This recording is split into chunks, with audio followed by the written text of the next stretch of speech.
Now, job creation has become a national imperative. That's as South Africa's unemployment rate soars to 29%.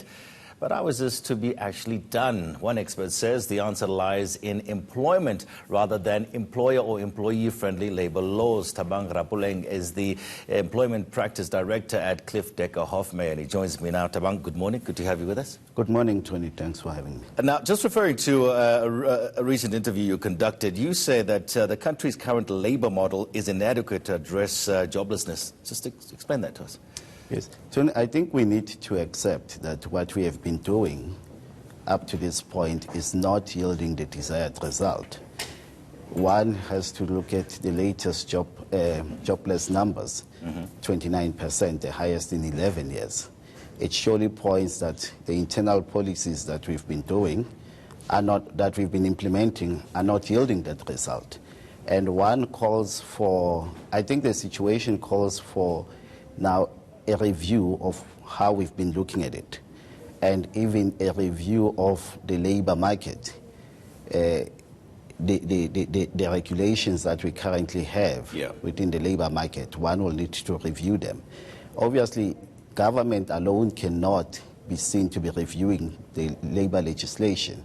It will call for an accord between government, labor, and business to all come together and say, what can be done to make sure that whilst on the one hand guarding against the exploitation of workers, on the other hand we don't alienate investment, and what can be done to change the laws.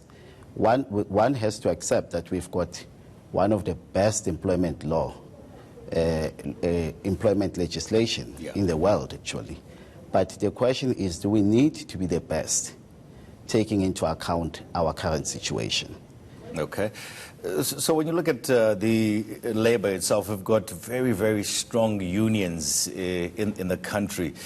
You're saying the unions must actually work together with government to find a solution, but the unions will say, listen, all we're worried about is our people being employed. We're worried about the retrenchments. I mean, what part can they play? What can they come to government and say? Obviously, the unions are the voice of the workers.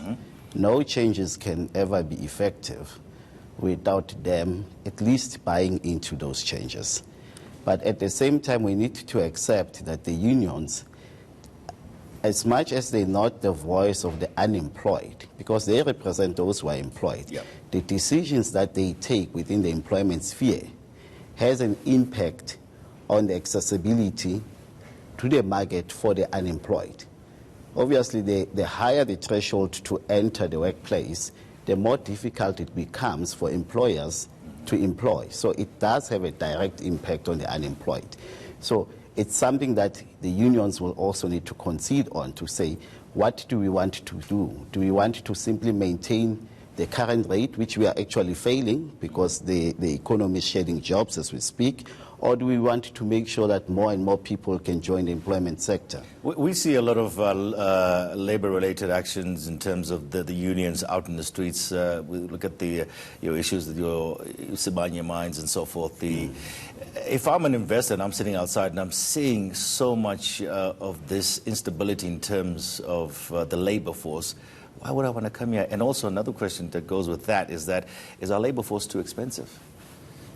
Okay. On the first question, and that has to do with the strikes. No, the right to strike on its own, there is nothing wrong with that right. But the lawlessness that is associated with this right currently, that is something that needs to be looked into. We need the law enforcement agencies to make sure that they can step in without the employers having to now go and approach the labor court and seek an interdict. That's a costly exercise. The moment a strike turns into lawlessness, we need the law enforcement agencies to step in immediately. And on whether or not the labor market is expensive, there's been that argument. There's been an argument that says it's expensive, but that argument thus far has been focusing on saying, when we are talking about the minimum wage, for example. But when one looks at what executives are earning in South Africa, it's high up. They're earning what executives in developed nations are earning. Maybe that's where the argument should also be focusing at. Okay, so it's also about creating much needed jobs, but it's also about creating much needed skills. Are we on the right track with that? My sense is that we're not. My sense is that we're still stuck in an economy where you've got your job description, your job profile, and you are skilled according to that particular job description and job profile. And the moment, because of the economic and technological developments, there's changes to what you are currently doing, you find that the labor force, they cannot adapt and do other things. So we are skilled insofar as people are skilled in doing what they are currently doing. But are they skilled in doing what they might be required to do in the future, alternative roles? I don't believe we are.